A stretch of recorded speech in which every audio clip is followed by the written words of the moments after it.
Hello, hello, hello, my beautiful, beautiful friends from the internet. I hope you all are doing super, super well today and that you are having a blessed week and are going to have a blessed rest of the week or whenever you're going to listen to this episode of the podcast.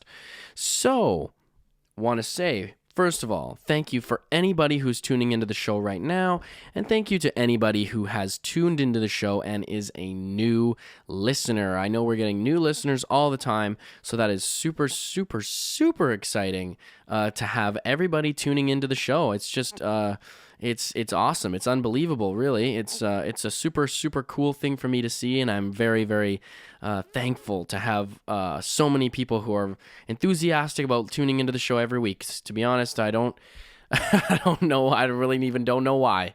But you know what? I have fun, and I have fun with you guys on this podcast. Guys, again, using guys in the gender neutral sense. So this episode is going to be a little interesting, a lot more storytelling. I like storytelling, and I think you guys probably enjoy me telling the stories and stuff. I personally enjoy reading them to you guys. But yeah, this episode, maybe it's a little bit too early in the year. This is more geared towards something for something like Halloween, but still very, very interesting. Whoever likes the supernatural sort of things might be inclined to enjoy this episode of the podcast. But before we head into the podcast, if you're watching on YouTube, make sure to like, make sure to comment, and also to subscribe. If you're listening on Apple Podcasts, Spotify, wherever else you get your podcasts, make sure to leave us a rating, and also please leave us a 5-star rating, and please leave us a super awesome review. I would very much appreciate that. Welcome to the Reddit Asks Us podcast, and I am your host, Luke Dick. Now let's get right into it. So we've got a question from the main AskReddit page. What is the creepiest / most unexplained thing you've seen in broad daylight? So, of course, you guys know this is a little bit more of that geared towards the sort of October-y feel or October-y sort of vibe. But you know what?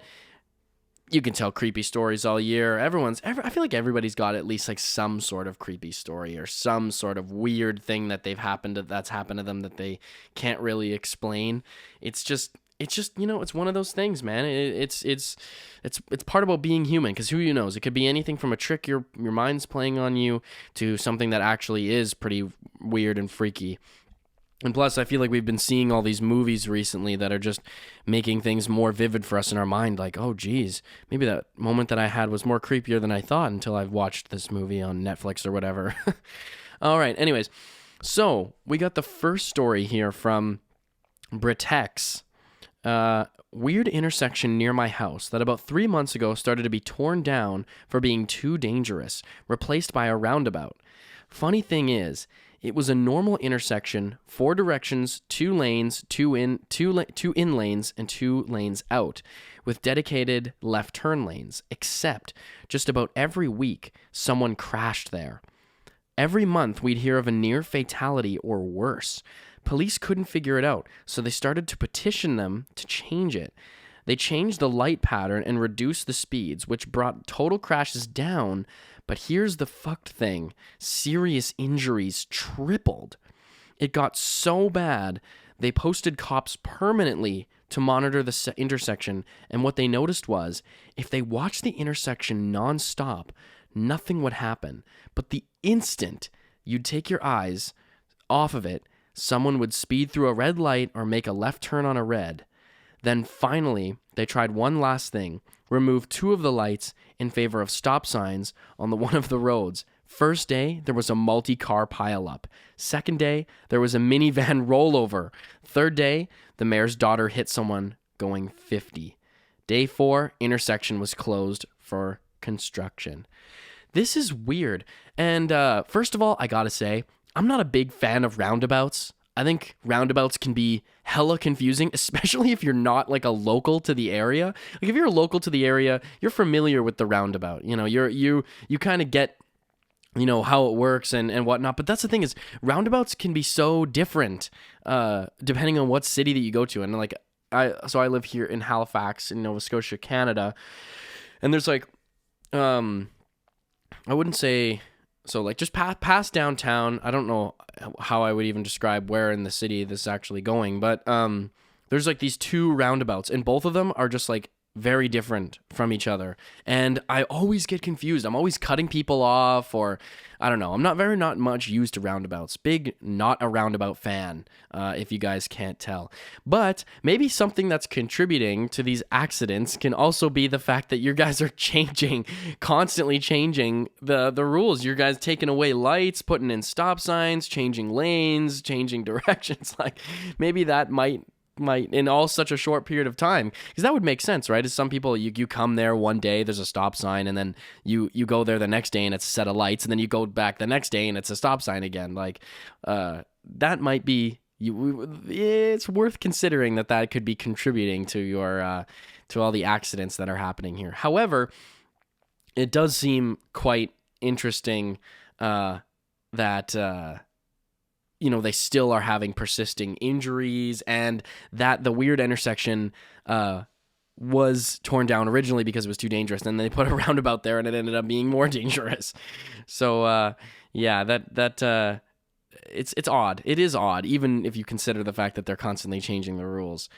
So next one comes from Economist Economist 2008 mountain bike race in the Midwest. It was 100 degrees that day. I'm sorry, I'm not familiar with Fahrenheit, so to my American listeners, that will be very familiar with you. To 100 degrees, I have no idea how hot that is. Maybe, I don't know, 30-something, 40-something degrees Celsius. Sounds hot. Almost no oxygen in the woods. It was a hot day. Three of us were all ahead of the pack.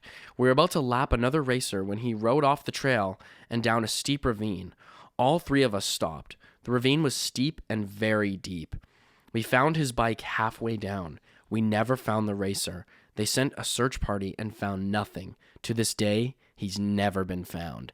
This is the type of stuff that creeps me out. And also, I think, I mean, I don't know this like personally, but I do think that there's like certain protocols that like rescuers have, whether it's like too dangerous or not. Because if you fell, it could honestly legit be just too dangerous for people to go down there and risk death themselves, and then they'd have to get another rescue team to rescue the rescue team. I mean, I've only heard of that when it comes to like skiing. That's because that's what I know. There's like certain protocols that ski patrol has to follow and whatnot in order to do that sort of thing. But I imagine it'd be probably similar for biking. But that's really scary. Imagine if he survived too, and then he's just down there chilling, and he like starved. That's tough, man. That's tough. And that's very strange too. The remnants, man, the leftovers, that's the creepy stuff to me. It's like when there's like a watch left over, or there's like, a bike helmet, or just one ski, the weird things, like I was just reading actually this story, or it's a YouTube video. Shout out to Thoughty2 on YouTube. If you guys don't know Thoughty2, but I mean, he's a British accent, so he goes 42 because it sounds like 42, because that's the answer, like the quote unquote answer to the universe. But Thoughty 2 or whatever, it's supposed to be like a play on 42. Anyways, he had this video about how there were these like Russian hikers in this who were hiking in this really difficult area of Russia, and they ended up dying on this trip. But the way that they like found their bodies was like super weird. There were like people, they were like laying, there was like one group laying with like no clothes on, and there was another group laying who had the other group's clothes on, but like it was like one shoe, and it was weird. Like I think some of them, they said like had like no teeth or something strange. Like they still to this day have never found an explanation for it. It's strange, and there was like no signs of an avalanche or anything like that, and there was just some weird circumstances around it. If you want to go check out that Thoughty, as in thought, like you have a thought, with a Y, and then 2 on YouTube. Watch his videos. His videos are awesome, and he's got that's just a strange thing, very strange. Alrighty, so next one we've got here is from Daryl_Carey. I was walking along the Greenway in Boston. I don't know what that is. The Greenway in Boston when I saw a man some distance away walking in the opposite direction with a completely floppy right arm, like everything below the elbow was just a boneless, and his forearm was flapping all around loose. He was wearing a short sleeve shirt, so I don't think it could have been a prosthetic or some kind of gag. No one else was around him. Reacting to it. That's nasty. That's gross, man. And that's the thing is just I feel like nowadays, I mean, it's really sad. It's really troubling, but there's a lot of the homeless problem is getting is growing. It's becoming to be a very, very difficult issue, and a lot of homeless people and people without homes don't have access to healthcare, and they will, have serious medical injuries, and there's no way to treat them. And especially in the United States, I mean, in Canada, it's a little bit different here because we have I don't want to say we have complete universal healthcare, but to an extent, we do have healthcare that is available for people. It's not our healthcare system isn't the greatest at all, but I mean, in the States, I mean, that's tough. Like anything you go to the hospital for, literally anything you have to pay for, which is just crazy. So this next one comes from JDog_woof1234.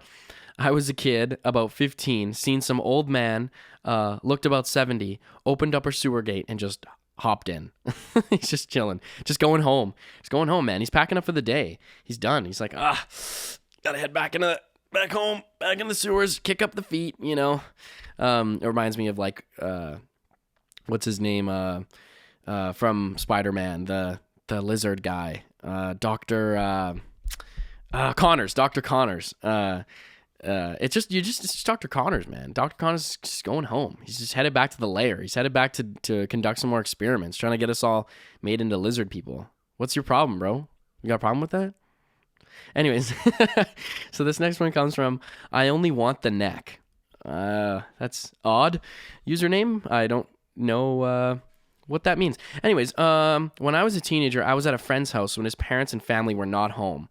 I was on his back porch tying my shoes, and then I went back into his house. Tying my shoes, a 20-second action. No. I walk inside, his entire family's back home, and they're sitting at the kitchen table eating dinner, and they ask me what I'm doing here. They're staring at me like I'm crazy and asking why I just walked into their house. I ask for the time, and they tell me it's 6:30. I lost an entire hour doing a 20-second action. To this day, I still have no clue what happened or where the time went. See, it's stuff like this, and I've watched YouTube videos about this too. It's stuff like this that makes you think that there's some glitch in the matrix. That you're shifting into some other parallel universe or something where things are just the same but slightly different. I feel like everybody's had a sort of experience like this. I can't remember anything specifically and nothing this dramatic, but there have been situations where I've been speaking to somebody about something and then they're like, "What are you talking about? That never happened," or "Where have you been?" And I'm like, "Dude, I've been away for 5 seconds." And it's just like, "No, dude, you haven't been here at all."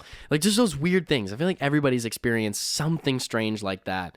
However, we do have a reply here from Chewy444.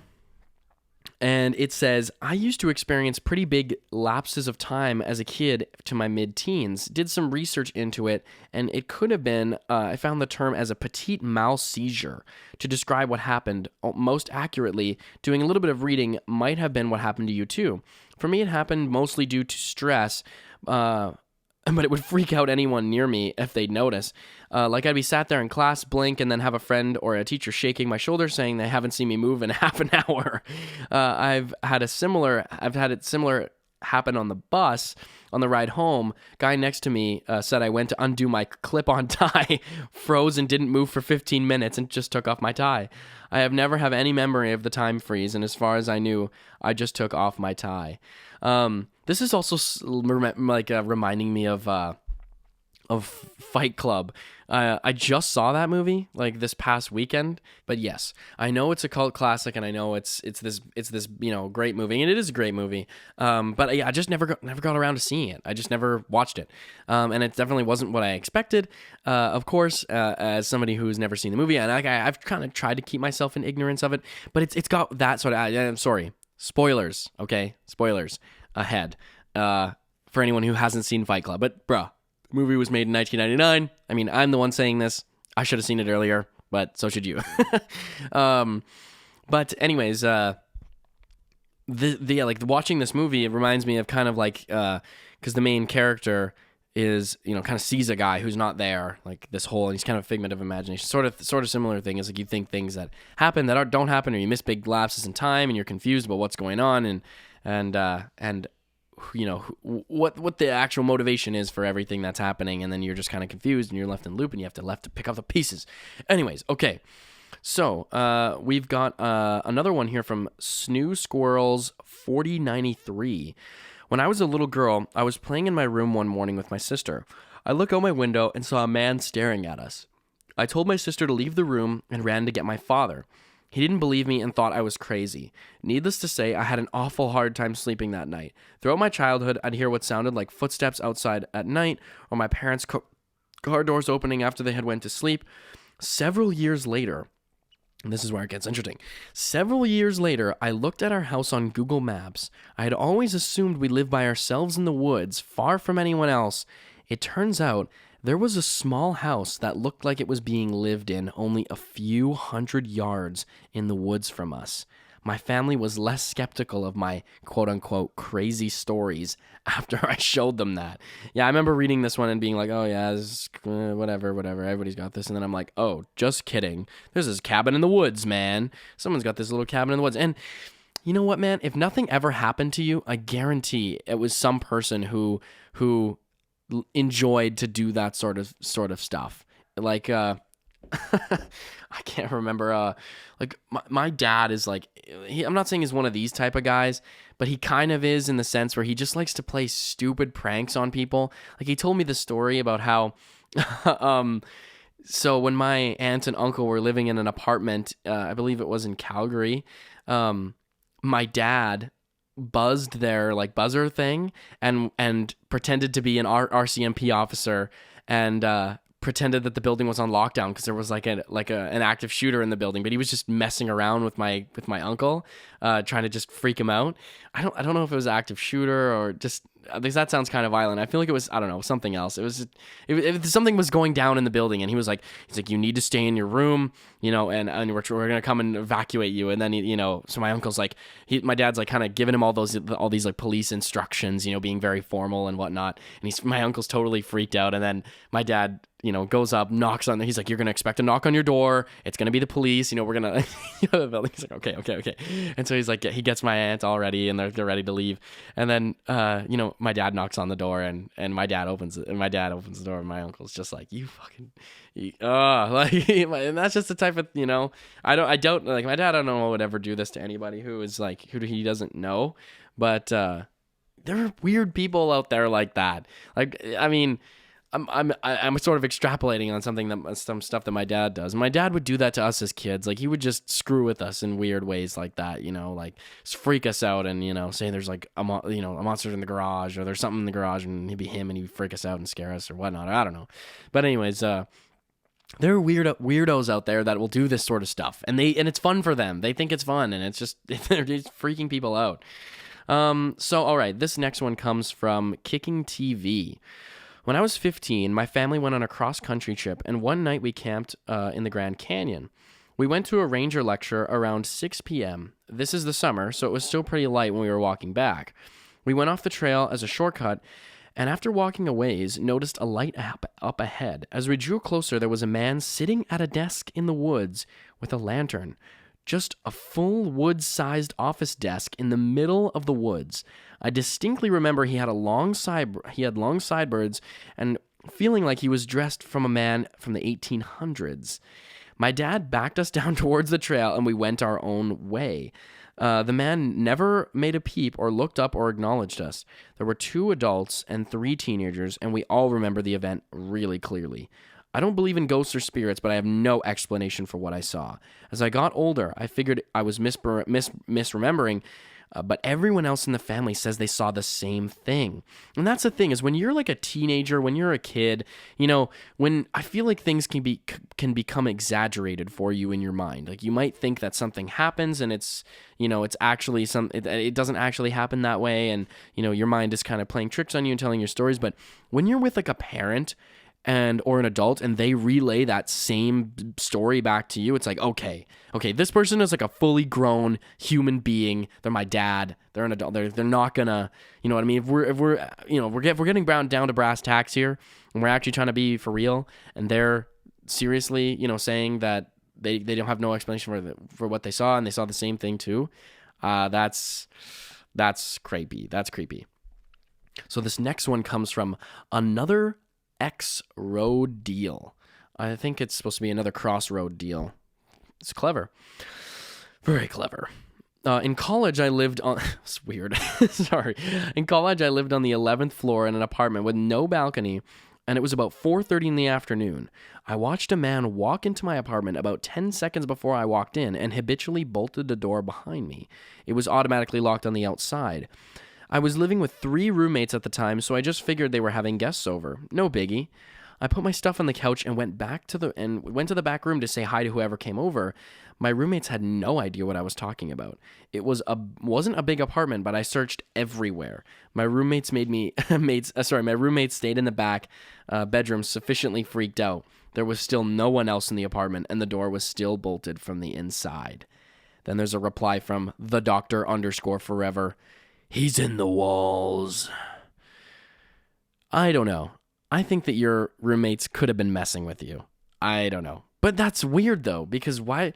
Like, here's my little pet theory, maybe what happened. Maybe I'm just ruining this. But maybe, because this has happened to me before, too. Like, when I'm, like, because, so I park my car in the parking lot beside my building, and the door that I take, and I live on the first floor of my building, so the door that I take to walk inside, there's this long hallway, and I live at the very end of that hallway, and I've seen people like walk in to what looks like my apartment, but it's actually the apartment next to mine. But just because of that distance, it makes it seem like they're walking into my apartment, but they're not.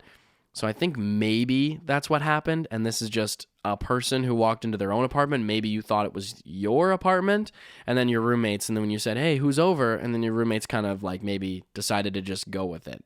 But then again, they would have to maybe coordinate that, so that would be also tough. So who knows? But I have witnessed something similar myself, but I know I'm like, that girl she's not going in my apartment. She lives right next to me. But it looks like she's going in my apartment, which has made me think weird things sometimes. Like I'm just like walking down the hallway, and there's just like I think there's a couple that lives right next to me. So it's a man, a woman, or whatever, and either it's him or her who I'll see walk into their apartment, and I'm like, hey, what are you doing in my apartment? Why are you going there? But then I'm like, just kidding. It's not. Anyways, so this next one comes from Basher57. Crossing at a busy intersection and seeing my perfect double walk past me. We basically eye-locked until we passed each other. A total mindfuck. Even more disturbing, instead of stopping and chatting and being amused by the entire biological coincidence, my immediate subconscious reaction was a massive rising internal rage that someone had somehow stolen my face. Very, very weird. And the thing is that, okay, this person is clearly self-aware that was a strange state that they were in, and that it was a, like they're, you can even see that they said, yeah, like your immediate, instead of stopping and chatting and being amused, your subconscious reaction was thinking that somebody stole your face. That's weird. That's very, very strange. I don't know. It'd be very interesting. I'd like to hear about stories where people, maybe I can put that out on Reddit and be like, tell me a story about when you ran into your doppelganger. Because like I've always wanted to like run into my doppelganger, but isn't that weird? Like, because you think about it, right? There's almost 8 billion people on the planet now. There's got to be, out of all the people, 8 billion people, there's got to be somebody who looks similar to you, that's a lot of people. 8 billion people is a lot of people. There's got to be somebody. There's got to be someone who, looks similar to you or has similar facial features. It just seems very probable to me that would exist. Maybe I can just look this up. I'm curious in and of my own self-interest, but anyways, that is a very strange thing that happened to you. And a reply comes from Turn Around Bright Eyes. Man, I would love to come across my doppelganger. Weird but neat. I think I would like to as well. That's like a very interesting thing. Like I would just try to, pique their not pique their interest, but I'd try to, wave them down, like sort of thing. Like try to, acknowledge our existences together and be like, oh, you look exactly like me. My dad has had a funny story about his doppelganger experience. He was walking into a hardware store, and he purchased some items, and then he goes to the cashier line, and the lady at the cashier whatever says, "Oh, you're back so soon," and he goes, I've never been here. I just got here. I just am buying these things right now. And he said that she had this look of shock on her face, and she was like, "Oh my goodness." She's like, "There is somebody who came in here looking exactly like you. Like literally your doppelganger just left." And he was just like super weirded out too. And they must have been wearing something similar too, because she would have noticed that he changed clothes. But weird doppelganger experience. My dad didn't meet his doppelganger, but he definitely came close. So let's see. Next one comes from, this is a longer story, so let's see if we can run through this. Chrysler Imperial Ghia. I grew up in a pretty rural-sized area of the United States on a decent-sized corn/soybean farm that is about half and half farmland and forests. Naturally, my friends and I enjoyed goofing off in the woods as kids right up until we left for college or other post-high school endeavors. Sounds like Stand By Me. The land is kind of rolling hills, but nothing crazy, and most of the land in every direction we had thoroughly explored. There really wasn't many nooks and crannies left, but hands down, the creepiest thing that had ever happened to me when I was out in the woods alone, and of course on a bright and sunny hot August day. Now the forest behind my farm had an almost bowl-shaped topography to it. The middle was a depression that for most of the year was a swamp, which was very difficult to get through. Like I said, though, it had seen just about everything for a good distance. I'd seen just about everything for a good distance into these woods, including this cool old blue car from the 1940s that had been parked in the edge of the swamp at one point long ago. However, the borders of the swamp had shifted many times, and on this particular day, the car was sitting in the swamp water almost up to its windows. This wasn't anything new, but what was new was the man or woman, I don't know, sitting in the driver's seat. Whoever they were, they had long, dirty blonde hair with colorful but dirty streaks, almost like painted in. The best way I could describe it would be like if a girl painted her hair in an old-time clown and then, and then fell in a mud puddle. Ugh, so creepy. Of course, this freaked me out, and as soon as I saw it, heart pounding, adrenaline pumping, the whole 9 yards. I was facing the driver's side of the car, and while I was scared shitless initially, I scrambled to the left towards and somewhat away from the front of the car to put some distance between me and the car, but I didn't outright bolt. Again, wow, brave. Again, it was a bright, sunny, beautiful summer day. Nothing to be too afraid of. I mean, I thought I was pretty confident in my youth that I could outrun whatever was in that car. Until it has spider legs and starts creeping out and is literally as fast as like a freaking bear or something and chases you down. I feel like that's like humans have like this like distorted view of how fast we actually are until something like a dog. Like, have you ever been like chased like a dog? Like, you literally cannot outrun a dog. They will catch up to you. But yeah, now I'm imagining like some twisted, creepy thing, just like spider legs climbing out of the door and then just jumping right after you. So I could outrun whatever was in that car. I peeked around the corner of a tree, and with my new vantage point, it was immediately clear that it was just some old JCPenney mannequin with a wig on. Still creepy as fuck, as it hadn't been there ever before, but I admit to whoever put it in there had got me. Then it turned its head, and those pupilless, cold eyes looked right at me. Long story short, I Usain bolted all the way back to my house and locked everything down like it was Fort Knox. A few weeks later, my friends telling me I was full of shit. We went back to the car again in the daylight, and it was still there. Numbers breed courage, I guess, and when we went right up to the car and looked inside, it was definitely a dummy and had some kind of MacGyvered fishing line contraption that one could crudely control the dummy head with. The line ran out of the other side of the car and around the back of a tree a little ways into the swamp. Someone was there that day, and they knew I was looking into that car. Whew. A reply from Innocence Blue. I don't know if someone is watching you is I don't know if someone watching you is creepier or less creepy than the mannequin head turning on its own. Yeah, that's crazy. That is wild. I mean, of course there's an explanation for this, but at the end of the day, like, who's in the woods, man? Why are you doing this? Like this is a pretty sick prank, bro. Like that's messed up. That's messed up. I would have, oh my God, I'm a bolter for sure. As soon as I see something like some people fight, some people freeze, dude, I am gone. I run, dude. I run. As soon as I see something that I'm not messing with, I am out of there. I have a very traumatizing story that I feel like I'll eventually tell it. I don't know. Maybe I've told it on this podcast before, but like in the past. But I had a very traumatic experience at a haunted house one time when I was a child, and maybe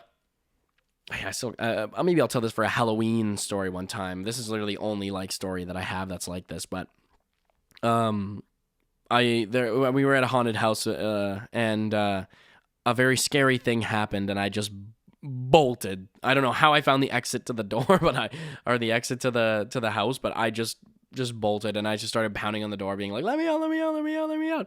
So I was pretty freaked out. But that's just, my mom and sister were freezers. They were like, like scared, and I was just, I didn't bother crying. I didn't bother screaming. I was just like, I was like, get me out of here. Like it was a Looney Tunes cartoon. Like I'm the Roadrunner, you know? Let's see if we can find, oh yeah, this one is pretty funny. So this next one comes from the Queen's Armpit. While this can be explained, the image still creeps me out to this day. It was the time around the planking craze. I had no idea what it was and hadn't heard anything about it. Got into a taxi and got into town and was walking around the city center. Life was normal. Then I take a turn into the town square and there was around 200 people planking everywhere on everything. I don't know what was going on. I thought there may have been gunshots or a bomb, or maybe the world was ending. Then I asked somebody next to me and they explained it and we laughed it off. But for that brief moment of time, I'll never forget that uneasy feeling. And that is such an odd sight to come upon too. Like planking, because it's not like people are making they're not moving. Like the whole idea of when you're planking is to not move. You know, you're not supposed to be, like, it's a stationary action sort of thing. That's like the whole point. So you're looking around and you're like, are people hiding? But at the same time, it's like, but they're all staying so still. Like it's like I'm in a movie or something. Like it's just weird. And I would have been hella creeped out by that as well. So I do not blame you. Okay. Alrighty, folks. I think that is where we will wrap it up for this week. So, thank you, all of my beautiful, beautiful friends from the internet. I love each and every single one of you, shining, glimmering, beautiful souls. All of you, truly. No, I'm serious. Thank you so much for tuning into the show.